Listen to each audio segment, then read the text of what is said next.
അതായത് നമ്മുടെ നാട്ടിൽ റോഡ് അപകടങ്ങളിൽ മരിക്കുന്നവരുടെ കണക്ക് കേട്ട് കഴിഞ്ഞാൽ ഇതേ ബോധം കെട്ട് വീഴും. അത്രയും ആൾക്കാരുണ്ട്. എല്ലാ വകുപ്പിലുള്ളവരും പറയുമ്പോ പോലീസിൽ പറയുന്നില്ലേ, പോലീസിലെ ഭാരം കൂടുന്നതുകൊണ്ട് ഇവിടെ ഏറ്റവും കൂടുതൽ ആത്മഹത്യ വരുന്നു, കേൾക്കാറില്ലേ? എന്ന് പറഞ്ഞാൽ KSRTC പറഞ്ഞത് അതൊന്നും അത്ര കറക്റ്റ് അല്ല. KSRTC ബസ് മേടിച്ച കാര്യം പറഞ്ഞു. 119 ബസ് മേടിച്ചത് കേന്ദ്ര ഗവൺമെന്റ് സ്മാർട്ട് സിറ്റിയിൽ ഫ്രീ കൊടുത്തതല്ലേ. അടുത്തത് 50 ബസ് കിട്ടിയത് കേന്ദ്ര ഗവൺമെന്റ് ഒരു സ്കീമിൽ കിട്ടതാണ് 119. പിന്നെ 50 മേടിച്ചത് കിഫ്ബി എന്നുള്ള ലോണാ. അപ്പോഴും ഓർക്കേണ്ടത് 900-ഓളം ബസ് ഓൾറെഡി ഓടാവുന്ന ബസ് റിപ്പയർ ചെയ്യാതെ കിടക്കുക.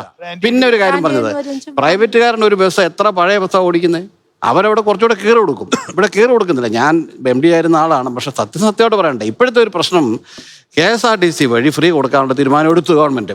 ഇനി അത് എങ്ങനെ ചെയ്യാന്നുള്ളതാണ്. അതിൽ 2 കാര്യങ്ങളെന്ന് പറഞ്ഞാൽ, ഒന്ന് അതിന് എക്സ്ട്രാ ഉള്ള ഫണ്ട് ഗവൺമെന്റ് കണ്ടുപിടിക്കണം. അത് സെസ് വഴിയോ ടാക്സ് വഴിയോ അവർ കണ്ടുപിടിച്ചോളൂ.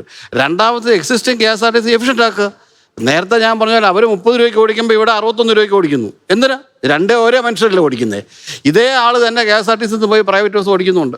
ഉണ്ടോ ഇല്ലയോ? അപ്പൊ ഈ പ്രൈവറ്റ് എന്ന് പറഞ്ഞാൽ എല്ലാം ക്രിമിനൽസാ. അവർക്ക് ഒരു സൗജന്യവും ഇല്ല. അവർ വണ്ടി ഓടിക്കണേ, മോട്ടോർ വെഹിക്കിളിന് കൊടുക്കണം കാശ്, പോലീസിന് കൊടുക്കണം കാശ്. ഇവിടെ അങ്ങനെ ടൈം ടേബിൾ ലോജിസ്റ്റിക് ചേഞ്ചസ് വരുത്തണം.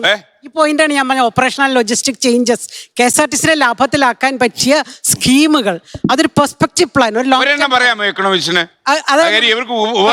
ബസ്സുകൾ പ്രവർത്തനക്ഷമതയുള്ള ബസ്സുകൾ മാത്രം ഓടിക്കുക, പ്രവർത്തനക്ഷമതയില്ലാത്ത ജീവനക്കാരുടെ സംരക്ഷണം ഉറപ്പുവരുത്തേണ്ട സർക്കാരിന്റെ ബാധ്യതയാണ്, പൊതുജനങ്ങളുടെയും ബാധ്യതയാണ്.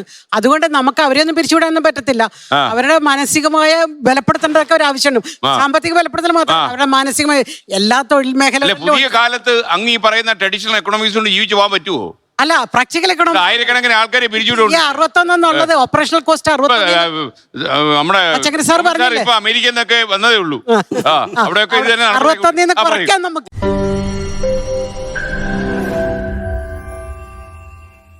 ലോകത്തെവിടെയായാലും ഏത് സമയത്തും 24 വാർത്തകളും ഓഗ്മെന്റഡ് റിയാലിറ്റി പാക്കേജുകളും എക്സ്പ്ലെയിനറുകളും വിശദമായി കാണാൻ ഞങ്ങളുടെ YouTube ചാനൽ നിങ്ങൾക്ക് സബ്സ്ക്രൈബ് ചെയ്യാം.